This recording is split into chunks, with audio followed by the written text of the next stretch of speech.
This podcast is sponsored by Kava and Arculus. Stay tuned for more information about both of them later in this episode.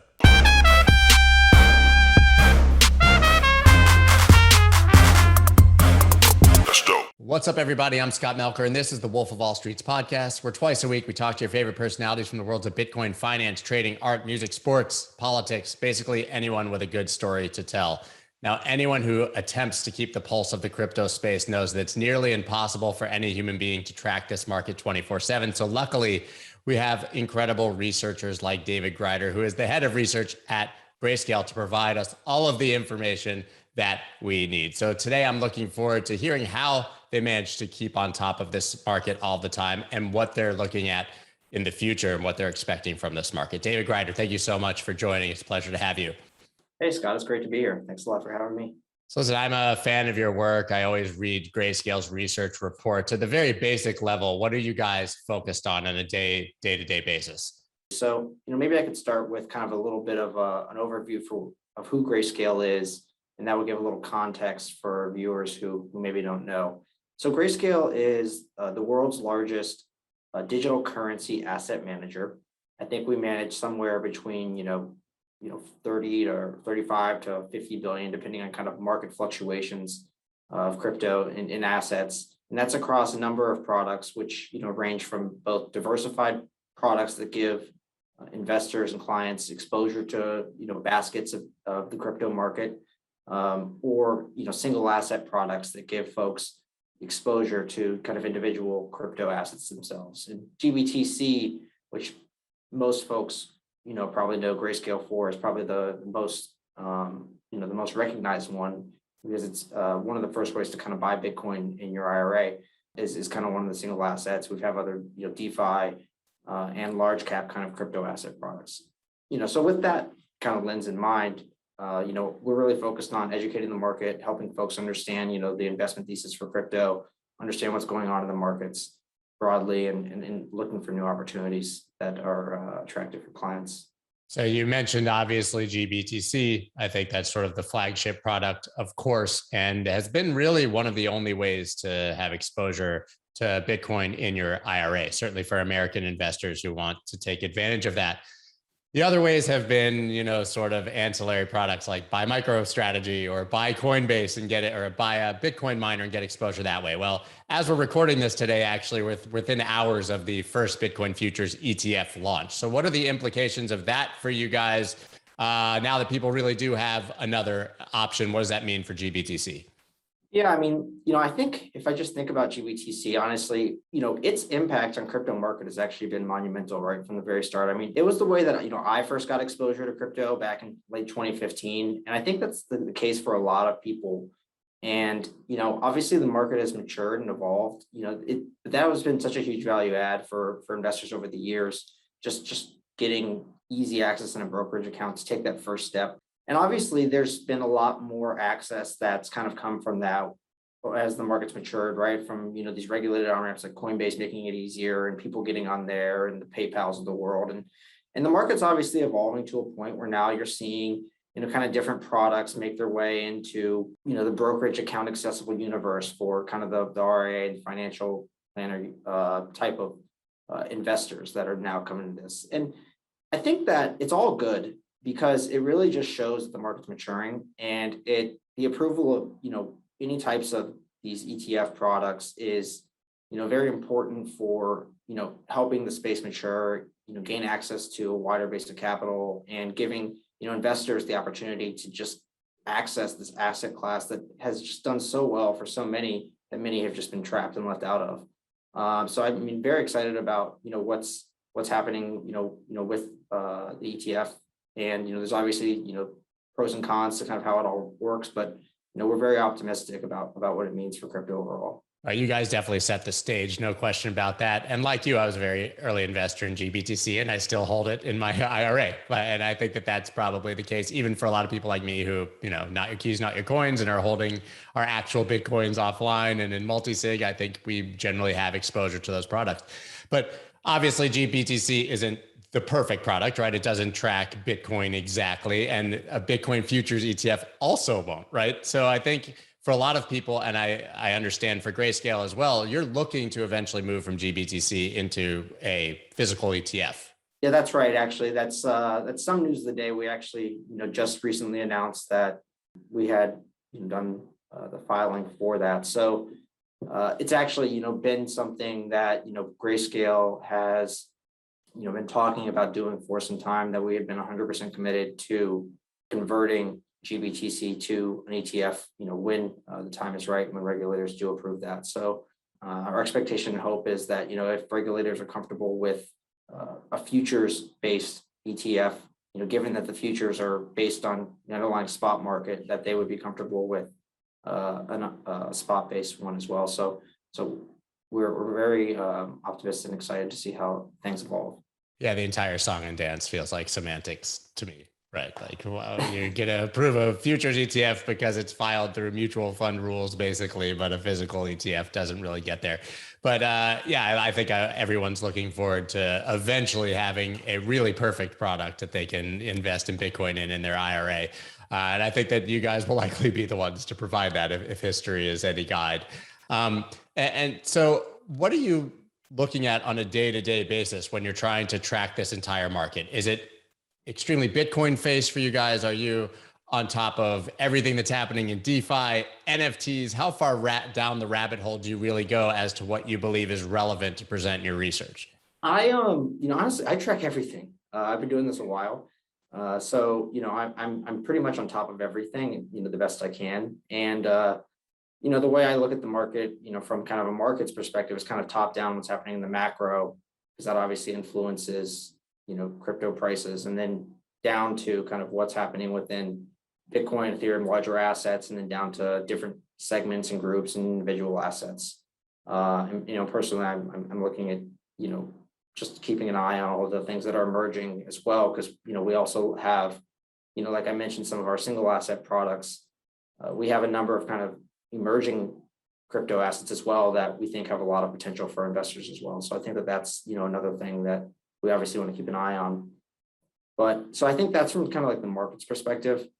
And maybe in a minute we could kind of talk about kind of the way I kind of view crypto markets, because that's maybe one interesting frame for thinking about kind of what I think the opportunity is and how that's kind of been evolving. So yeah, go right down that rabbit hole. I would love to hear that. I think it'll give us a lot of context. Yeah, I think this is actually really the important paradigm that people who are looking at crypto need to kind of like think about and understand, because it's like it seems very confusing to people, but it's actually really similar to everything that we kind of know and exists today. If you think about crypto, it's really just an emerging market economy, except instead of being in Latin America or somewhere in Asia, this emerging market economy is in the cloud, and these are cloud economies that are really forming, right? And the reason that crypto is like so unique and is so different is because for the first time ever, right after Bitcoin was invented, we first had the internet. Facebook could connect us into online communities, but we couldn't like form those communities into actual places where people in different countries outside of different borders could have their own systems for agreeing with each other. And what Bitcoin did is it lets you have like sovereignty over the internet, and you can form different internet economies. So like the waves of that have really been, this wave one was like digital money, letting people have a trusted system for value exchange, and that's Bitcoin, Litecoin, Zcash, right? Wave two was really infrastructure for these digital businesses, right? For cloud economies to form, and that's like Ethereum, and that's like Solana, and these things that provide legal agreements that provide the ability to, like, I'll use the word technically, like incorporate these digital application businesses across all these sectors, right? And then wave three has been this financial system that has been DeFi, and that's what's allowed for, as these economies have started to mature and you have to finance these different things that are developing these economies. DeFi has done that with these ecosystems that span not just payments, but lending and asset management and all of the things that exist across exchange.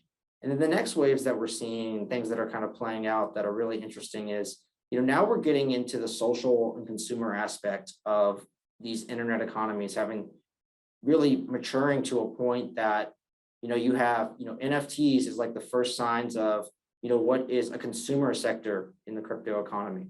And if you think about how this is building kind of like the traditional economy, right? We have financials, we have consumer, we have tech, and the other things are emerging, right? So you have these other tech kind of Web3 infrastructure plays. And a lot of these things are just replacing the cloud and big tech and different applications. And you're also building up to, having an entire consumer economy, which really, I think, can end up being at its full form, a metaverse kind of owned, or a bunch of different ones that are owned by their users as kind of AR, VR, all of that collide with crypto and the internet.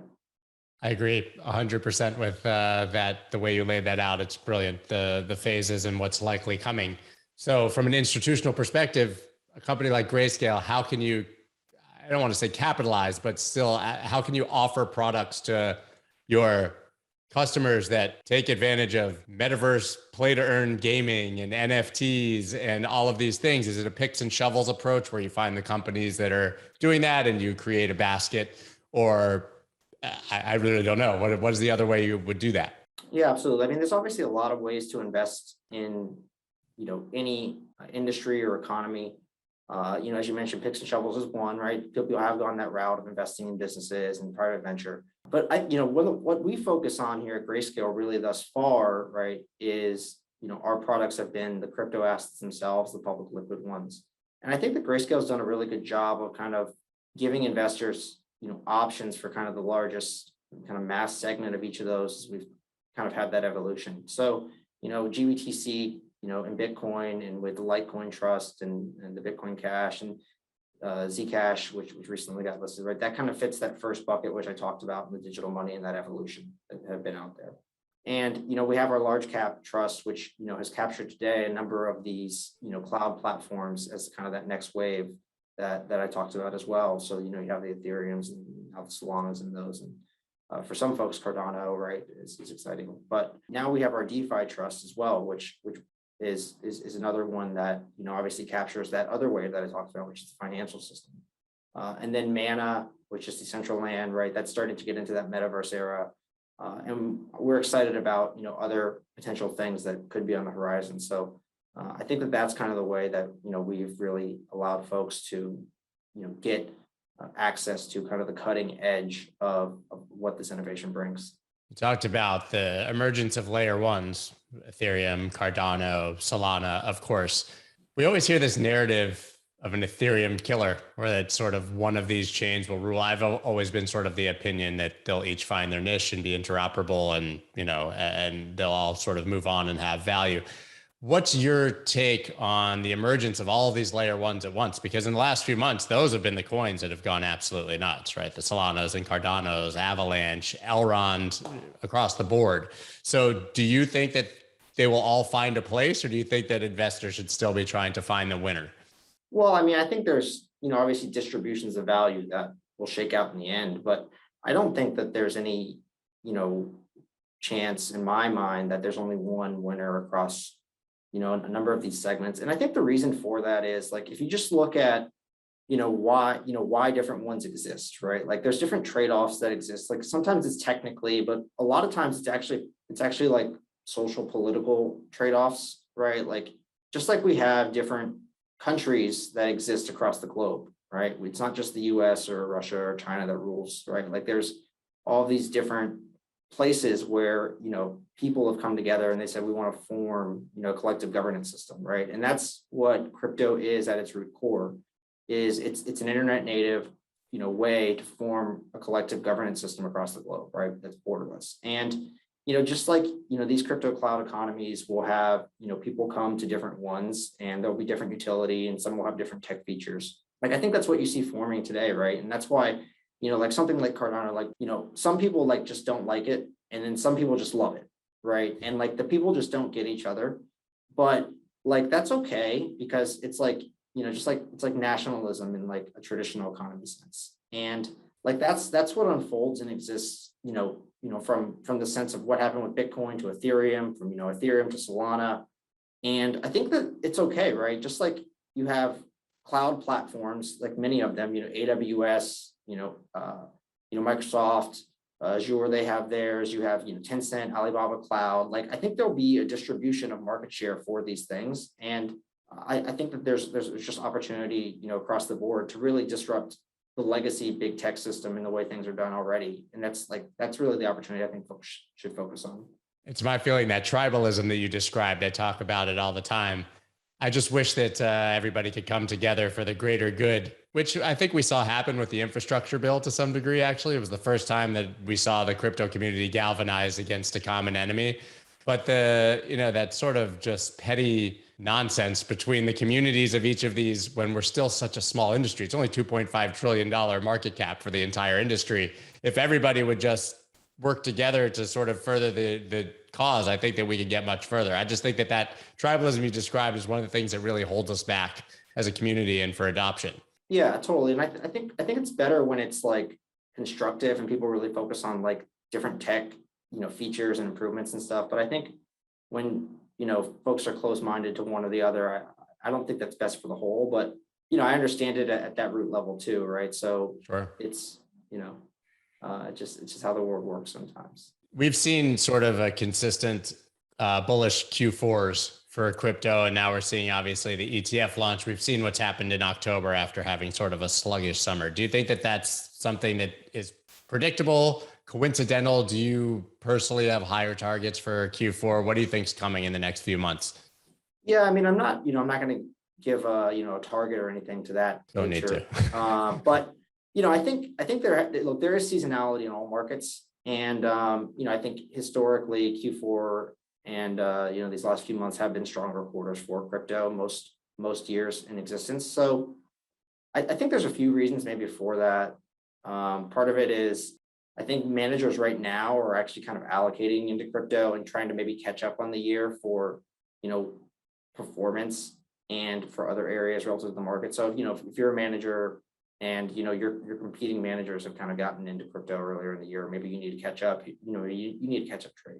That's part of it. I think that there's probably some tax reasons as well that exist, but I think that the flow story, the kind of adoption story right now is what's driving the market. The ETF story, how that's going to play out with Bitcoin and other potential other assets in the long term, what it means for those is kind of the story, and that lift that capital inflows could provide to the market.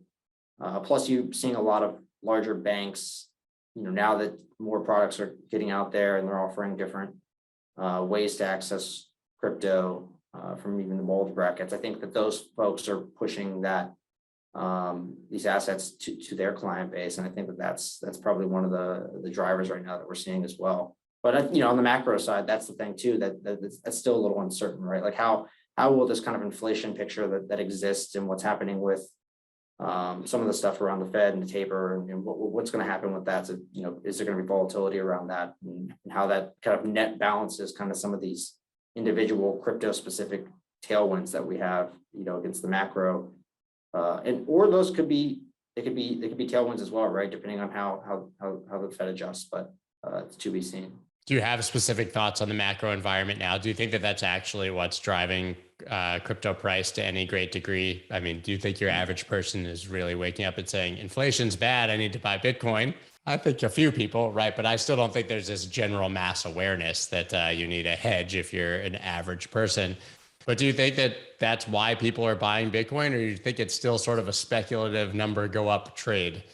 I mean, I absolutely think that the macro matters. I don't think that that's what's driving the market over the last month. I think over the last month, it really is this individual kind of ETF kind of hype story. And that's actually a divergence, right? From what it usually is. Like the correlation has been like really falling with the S&P over the last month. Obviously crypto is an uncorrelated asset because the returns have been so strong.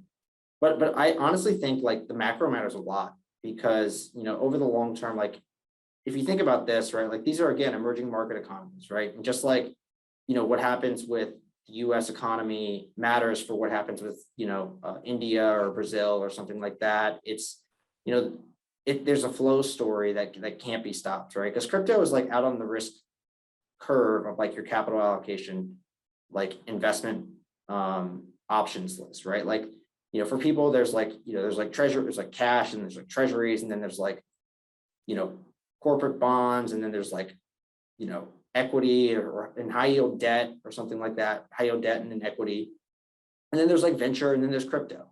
And like, if you think about like what that risk spectrum is that like people were choosing to allocate and invest in, when, the broader market risk appetite goes risk off, like it's something that can be a vacuum or it can be a tailwind. And, we've seen that kind of exist, many times in the past, right? So, for example, like, part of the 2013 sell-off was around taper, but we also had Mt. Gox, right? So it's a little bit of noise there. But like 2017, the market topped then when we had like the 5th rate hike. But also like, if you look at the liquidity driven kind of rally of 2020 to 2021, we had that huge run up to 65,000 right until like peak liquidity kind of rolled over right in the earlier part of the year. So, how that stuff unfolds is actually, I think it still matters a lot, but it's not the only factor, right? Which is the beautiful thing about crypto is it's like investing in the internet.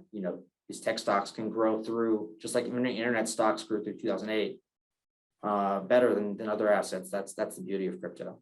Oh, you talk about the path up to 65K at the beginning of the year. I think at that point, it's fair to say that we were starting to really get that heavy retail FOMO coming into the end of that move. We're a few percent off that price as you and I are talking. What looks different in October than it did in May with Bitcoin trading at effectively the same price? And what looks the same? I think actually a lot's different right now. I think there's a few things then that were like really kind of pushing us kind of more kind of speculative. Like we were over levered. You could see that in a few things, in hindsight, like obviously looking at kind of the futures open interest and that kind of being, one metric for thinking about leverage. You can also look at what rates were both on the kind of dollar borrowing side and what the basis was on some of the, futures products of the spot. And you can get a sense for kind of what the demand was for leverage back then. And I don't think we're anywhere near that today if you're just looking at the numbers. And you mentioned, a few really like interesting, points that I think do hold true, right? Like we had the Dogecoin. I don't want to say frenzy because like I think those people kind of, they were in it for what they were in it for. But like you had the Dogecoin kind of, run, and you had these, I guess what you would call to be to some more retail oriented, like, metrics to say like these are at retail oriented assets, right? Maybe you're seeing that a little bit with Shiba again today, but I don't think that it's the same degree that we had back then. So I think it actually feels healthier and on more solid footing. I agree. So I think that also like institutions are kind of coming at it as well. So I think that's kind of really, and that's really what happened right in late 2020 that kind of really gave us the strong run up. So interested to see how that plays out, but it feels healthier. Yeah, I agree. Open interest, different. We're not seeing incredibly high funding as you talked about with everybody being long at the moment. I still think there's just some skepticism, the usual sort of PTSD from last time price was here, people thinking that it'll double top or whatever it is. And Dogecoin is a really great point, right? That was really the peak of the insanity was pretty much when Dogecoin was running. We talked about capital allocation and how crypto's obviously out at the end of the risk curve, even beyond venture capital. When does crypto become just another asset in every asset allocator's portfolio? When is it secure enough, safe enough? Does that require a physical ETF or some sort of certain product for that to happen? But when is it so mainstream that it's just like, I've got my stocks, my bonds, a little real estate, some crypto, and keep it going from there? Well, let's like put some numbers to put this market into context, right? So, if crypto is, 2.5 trillion today, the total investable kind of global asset base, right? I think it's like a little north of 300 trillion, right? So, at that level, like what is crypto as kind of a total, percentage of total assets? Maybe it's, so maybe that's like less than 1%, right? Yeah. And I think that like, obviously, where it is in terms of like a portfolio allocation mix, most people, have been underweight crypto, and, being underweight is like being short that versus kind of being long the other segments of the market. So I think there's definitely a lot of like capital reallocation that has to happen within crypto. I think it's going to take time. I think it's an education curve that exists mostly now. I think that the things that were historical barriers, which, got a lot of talk back in 2017, which was like, the infrastructure, the things for around custody and, getting folks other different regulated products that exist. Like those things have mostly been worked out. And like, I think like, just like you don't really have a huge stigma of being on an exchange today to, trading, like I think the security and stuff has really gotten worked out. And I think that like the custody of like being able to access is going to work. I think it's an educational component now that exists in a product kind of on-ramp component. And then I think, it just takes some time. So I think that's how we get there. That makes sense. You've been in crypto research for a long time. And we talk about these news events, the ETF, institutional adoption, large banks starting to offer these services to people. When you started, I would have to imagine that any single mention of Bitcoin in the news in that sort of context would have rocked the market, like a 10% move in an hour, right? Back in those days. Now we don't even blink at Bitcoin being in the news cycle. Do you think that we've made it in that degree that now it's so mainstream that news doesn't really affect it so tremendously? Well, I mean, I think it depends, right? And the degree and the magnitude, right? The market is so much bigger that, the incremental dollar takes a lot more to move the market. And, that's why it's a flow story, right? Like that's why even, if you think about early crypto, right, and why things were so reflexive to some of the macro events, right? It's because, a few dollars, just a little bit of liquidity was enough to kind of do it. But the market's so big now.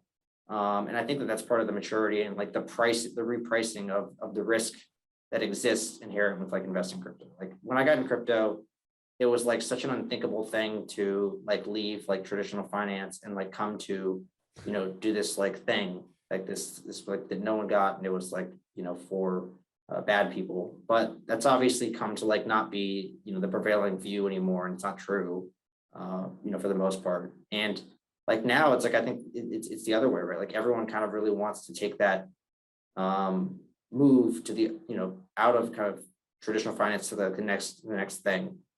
And I think it's really exciting to kind of see what's happened where all the people who kind of really bet on this technology and have bet on this really social paradigm kind of being, something that is the future that people really accept and adopt, and is a great way for our society to move forward. Seeing that kind of come to its fruition. But I think it just takes more as the market's bigger. But I think it's all really healthy and exciting along the way. Guys, I'm so excited to tell you about this new crypto cold storage solution called Arculus. Their cold storage technology keeps your crypto keys off the internet and on an Arculus key card. With no cables and no USB connections, it insulates you from the thousands of hacking attempts that happen online every single day. You can store, swap, and send your crypto all with a simple tap of your Arculus key card. And if someone were to get a hold of your card, it doesn't even matter because they have 3-factor authentication, ensuring that the only person with access to your crypto is you. Guys, you can check out Arculus at thewolfofallstreets.link/Arculus. Secure your assets, secure your future with Arculus. Guys, unless you've been living underneath a rock for the past few months, then you've definitely heard me talk about one of my favorite platforms, which is Kava. Kava connects the world's largest cryptocurrencies, ecosystems, and financial applications on DeFi's most trusted, scalable, and secure earning platform. They have borrow APYs as low as 0% and reward APYs as high as 200%. They let you mint stablecoins, lend, borrow, earn, and swap safely and efficiently across the world's biggest crypto assets with a simple and intuitive user experience and the full confidence of institutional-grade security and quality. Guys, if you have not checked out Kava yet, then what are you doing? You can check it out at thewolfofallstreets.link/Kava. Do it now. So obviously the sort of maximalist view of like Bitcoin could be the, global currency, right? Could be the global reserve currency. DeFi will eat the existing legacy banking system and become the main banking system. I don't necessarily buy those things. I believe there'll be parallel rails and an option for people who want to opt out or who just don't even have access to legacy systems. But I would like to hear your thoughts.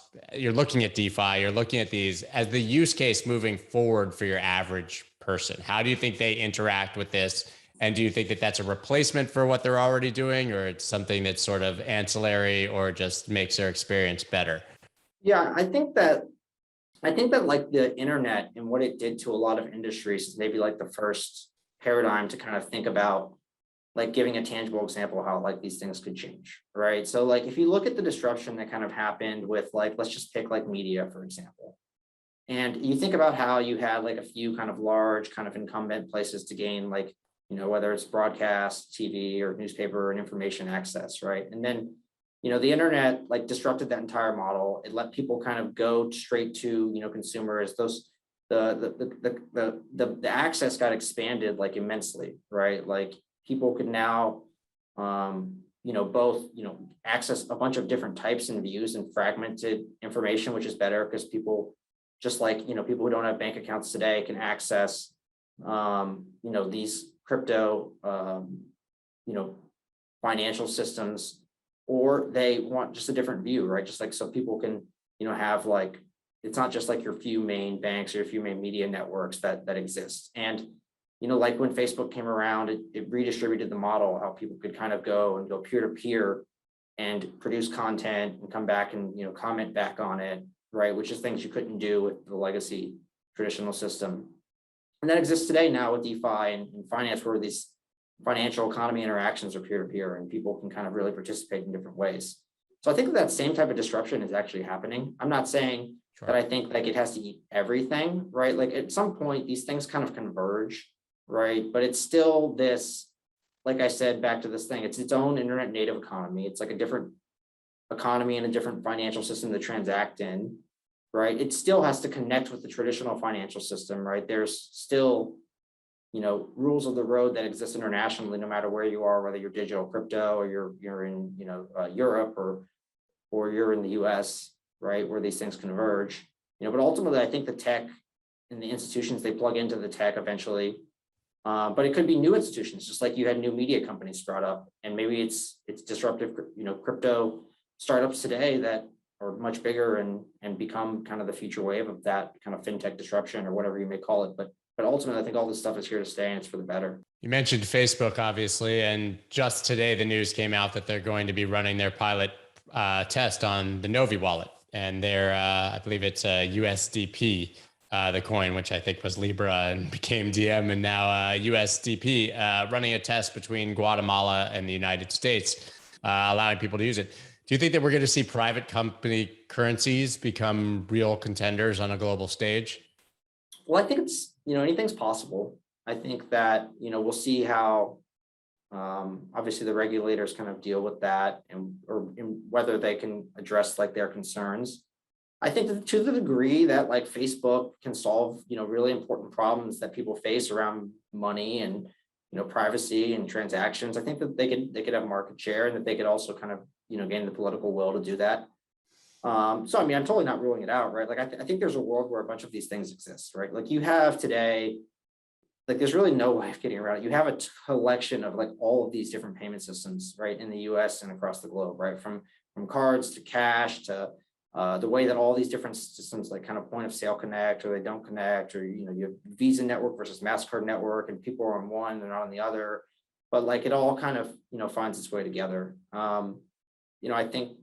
I think that what they're doing with like having a digital wallet and getting people access, I think that's ultimately going to be good, for these things. And, we'll see how the final form of it actually evolves, but I'm not sure I kind of fully, have the view what that will be just yet. Right. And then obviously the next topic from there has to be central bank digital currencies and what their role will be. Do you think that that's something we'll see at USDC, a central bank digital currency, a United States digital dollar, doing away with cash? Do you think that everything is moving digital? And if so, what are the implications of a central bank digital currency? Yeah, I think that, first let's start with the paradigm. Like what is, unique from like a central bank digital currency to like crypto? And I think the first paradigm is like, just because it's digital doesn't mean it's like the same thing.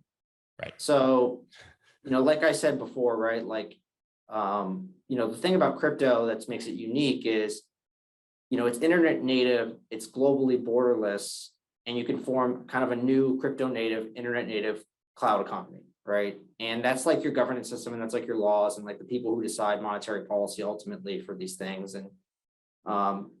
And yeah, it settles on a blockchain ledger, just like these things do, right? But like a fiat currency, it's a bordered governance system, right? Just like we have, right? And that's like the fundamental paradigm shift. And is that governance. So, I think that, to the extent that different governments across the globe launch them, I think that they'll be good for kind of payment rail efficiencies. I think they'll be faster.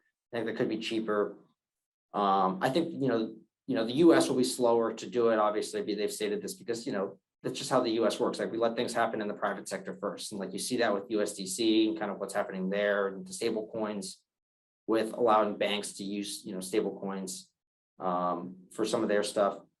But I think the other question that exists and what this means for crypto is, if you look at China and you look at like some of the, I think there are real concerns, which are things around, privacy, the ability to actually do what you want with your money, to know that like the government isn't, restricting, whether this is something that you find as a useful form of something you want to spend your money on, right? And like all the issues that could be inherent with every transaction kind of being tracked and known. I think that for crypto, and I don't think it's a bad thing. Like, I think that it actually could be like a catalyst for, folks wanting to move to crypto. A lot of the economies today across the globe are still in cash, for a reason, right? Like, it doesn't mean that everyone using cash is doing something bad. It just means that in some cases, like there's reasons you'd want to use cash, right? And if you eliminate cash and you think about what that means, like let's just take one example back historically, like look at India back in 2016, right? I remember that demonetization that occurred that kind of really was one key catalyst that helped spark that bull market rally that existed that took us up to 2017 highs. And like for folks who don't recall, like back in 2016, India did this demonetization. They got rid of large banknotes. And they're also trying to kind of get, take out some of the kind of gold and stuff that was in the economy, because they really wanted to move it to more of a digital kind of controlled, money system, right? But like that sparked like people wanting to really get access to crypto. Then, I was like arbitrage trading, buying Bitcoin on Coinbase, sending it to India for like a 30% premium, like letting the spread contract and sending it back, right? Like that was pretty cool. But like those flows, like that was a big demand driver. And I think if China did something like that, like I think it would be useful. I think you could see a similar story, just because it's kind of the things that I discussed. Yeah, at the very basic level, if central bank digital currencies are launched and just teach every citizen how to use a digital wallet, I think it's incredibly bullish for Bitcoin and crypto, just in that regard. Because one of the, I think still, I know you've mentioned the infrastructure really is there now that was lacking in 2017, but I think your average person, especially if they're maybe over the age of 50, is just scared to open a digital wallet and try to figure out how to use it. Either they don't want to, or they're scared to do it. So if we get central bank digital currencies, they'll have to, right? That can only be a good thing for Bitcoin. Yeah, absolutely. It depends how it's all compatible and integrates, right? But, if you look at Venezuela, and maybe that's one example, right? They haven't necessarily done their tech perfect. I know they had some rollout issues, but we'll see how it all kind of integrates. But I think just getting people more comfortable with using these types of money, these forms of money, will be positive. I read today, I didn't realize the extent to which El Salvadorans are unbanked. 75% of their country has no access to legacy banking systems. That's a huge number. Yeah, there's a lot of the world that's like that, right? Like I think honestly, the Philippines lately is actually the most interesting one, right? Like Asia has, obviously a ton of, if you just look at some of the data, right, like a ton of crypto adoption there in that region. But I think the stuff with Axie Infinity, yeah, and what's happening with like play to earn and like people getting, onboarded to the crypto wealth of the crypto economy, is such an interesting thing to see how people like, not needing like a ATM or like an exchange on ramp can play a game and get into the crypto economy and get value in. It's so awesome because it's like, it's like back when like why was mining so important with Bitcoin, right? Because if there's no exchange, right, like with a proof of stake coin, how else are you going to get it? Well, you have to buy it, right? So you have to exchange it somewhere, so you have to give someone fiat, right? Well, with mining, you convert electricity to energy, or energy or electricity Bitcoin, or whatever form, right, to Bitcoin. And like that's kind of the cool thing about some of these other ways that are getting people on ramps and access to crypto financial systems. You can move from there, right? You can go to Ethereum, you can go to DeFi, right? Like that, you can go kind of all over the globe and transact with kind of global e-commerce economy. And that's one of the most exciting things. There's so many on-ramps into crypto now that we never expected before. It used to be just, you had to want to buy Bitcoin and go find a way to do it. Axie Infinity is the perfect example. I mean, from what I've heard anecdotally, average Filipino people who have never had any interest in crypto or access have found a way to go through the very difficult process, frankly, to play that game. It's not easy. Even the CEO has said, you got to get a MetaMask wallet, send some ETH, open a Ronin wallet, connect to the game. You need to spend money to get in there. And they're finding a way because they're making more money playing this game than they can at their jobs.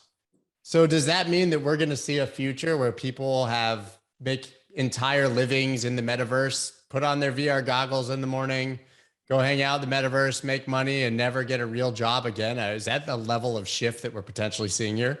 I think over the long term, yeah. I think that that was kind of the last kind of arch of where in my story of how I think this kind of builds up and, what it ultimately becomes.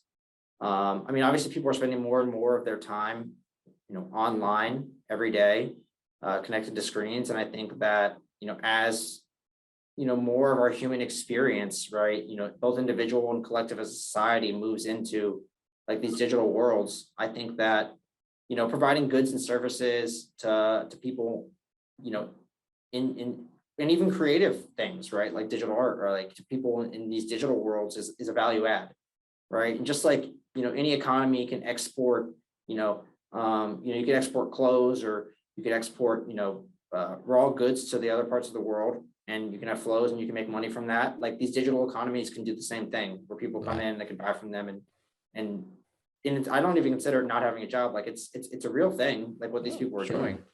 I'm not saying you're criticizing. I just meant didn't have to show up at work. I'm not going to my job in construction because I can sit at home and do my job with my VR goggles on and never leave the house. Totally. Yeah. I wasn't saying you're criticizing. What I mean by this is it's there's this big rise of, this is another trend. All these trends are kind of mega trends that exist that converge with crypto, right? Remote work is another huge mega trend, right? Sure. That even before COVID started, right, people are moving to other parts of the world with kind of this gig economy. And I think that is just another thing that, is propelling this. But, it's bringing both, more expanded access, right, to, first world workers, to go other places. We'll see what happens with COVID and borders and all that stuff, and travel it's opening up. And then it's also bringing inclusion to other parts. And it's exciting to see kind of humanity come together in these ways that we couldn't before previously. It's incredibly exciting. And I think about the people who have been building these things for 3 or 4 years, because to me, it's it feels like it came out of nowhere, right? A lot of this stuff, but these projects have been building for half a decade already, some of them. So it's really some real true visionaries behind, the potential, I think, of the crypto market. We talked about the fact that we now have a lot of the tools in place, certainly security, and how it's sort of different than 2017. We keep saying that. I remember, it's funny that Backed was the big news in 2017 or 18, and we were going to get institutional adoption. Incidentally, they actually just launched on NASDAQ finally in 2021. But clearly in 2017, we did not have the tools for institutional adoption. There was no way they could securely or be expected to have put their money into this space. Those basic tools are there now. My question is, what tools are we still lacking, right? What still needs to be built here for the wall of money, for pensions and endowments and sovereign wealth funds and central banks to confidently put their money into this space? Are there still things we need to build? Well, there's a lot to build, because I think that there's a lot of potential with building this entire internet economy. But I think most of those people are here to some degree. Right. And obviously it's this saying, the future is here. It's just not evenly distributed. Right. Is kind of what's happened right now. We've seen, some of the endowments even getting back into, crypto, allocating through funds, or, through other R types of products as well. I think that as more of these use cases just emerge that are really viable, that can meet kind of actual utility and consumer demand. And, we keep seeing, fundamentals kind of underpin these things. I think that that's, what will ultimately drive, the value, right? We have to make sure that, it becomes, you can't have the price overshoot the value, the fundamental value, the utility of these economies today, right? You don't want to have necessarily like a .com bubble that you saw back in the 2000s. You want these, I'm not saying there's not going to be price overvaluations and undervaluation swings, right? Like that's any market, but I think it's really healthy to see kind of the fundamentals evolving, that you can look at Ethereum and you could say like this thing's trading at like a 40 times, or something like that, like price to sales, or like a 50 times PE. And that's like, I think for people like understanding that those fundamentals exist, like, and it's just like a cloud stock, or understanding some of how these DeFi protocols or things, the usage and the users. I think as these things kind of grow, I think the value will come. And if you look back to the internet, most of the value of the internet is also kind of explained by like the number of users that kind of use the internet, right? So if you're, 220 million, active crypto users today, and like 4 billion or, internet users, 6 billion people on the planet, or 7, right? Like there's quite a bit of growth to be had as folks kind of get on board. Tech valuations have never certainly been based on earnings, right? I mean, it's always been, as you said, based on users and potential. And I think, like you said, I mean, crypto, if you're only talking about, literally have no idea how many people are in crypto. Did you say you think 200 million-ish have exposure? I mean, that is such a small fraction of the potential. When you think about 1 billion people in crypto, or 2 billion people, or even just half the world, 3.5, 4 billion people, what this looks like, it's mind-boggling. Then we'll really stress test the infrastructure, right? Yeah, I mean, I think the infrastructure will mature like as we get there, right? We've definitely seen that. The scalability has come. These different layer 2s, right? They're still being tested and stuff, but like I think for the most part, they're showing that they can work, right? They haven't reached their full adoption, but and just like the underlying Moore's law of like the traditional like physical infrastructure that you need will improve as well, right? Like bandwidth computation and storage, right? Those things will ultimately kind of help this as it kind of goes along. Makes sense. So where can everybody follow you after this conversation and keep up with what you're doing and check out Grayscale's research? Yeah, so I think that would be the first place I would send folks. Just go to Grayscale's website and you can subscribe publicly to kind of the stuff we put out publicly. We don't go everything public. Some stuff just goes to our client base of investors, but we do put a bit of stuff out there. You can follow me on Twitter, I suppose, at David_Gride, and I probably have a tungsten cube as my picture these days. So if you just see a silver kind of square, that is me. I see the cube everywhere. Tell me really quickly before we're done. Tell me about the cube. I see it everywhere now. Everyone's talking about it. Yeah, the short answer is we like the cube. And I think that the cube, it's funny because the cube, I don't know if I'm supposed to give away the insider secret, but the cube doesn't actually mean anything. Right. It's literally just a meme that's funny because people are like, well, like, what is this? Like, is there like an NFT around it? And there is now. It's for charity, and I encourage people to support it. But it's literally just buying a cube just because people wanted to meme it into existence. And I think that there's actually a point to it, which is that it shows that like the people can be convinced by social pressure in society and doing what their friends are doing the thing that's like popular, just that like something is valuable. Even though like I buy this thing, it really, beyond it feels really cool because it's very heavy to hold, right? And you're impressed when you get one physically, but it proves that like why NFTs are valuable, right? Like if people in your circle, right, are willing to put value around this thing, I'm willing to buy this thing that I'll just put on my desk and do nothing with. And I'll spend, they're pretty expensive for what they are. How much is tungsten cube running these days? What's the floor, as we would say in the NFT space, right? Well, the smallest one, like I think like a 1/2 inch is like $60, and it goes up a lot. Like if you want to get like a 4-inch, I think it's like 3,000 or 4,000.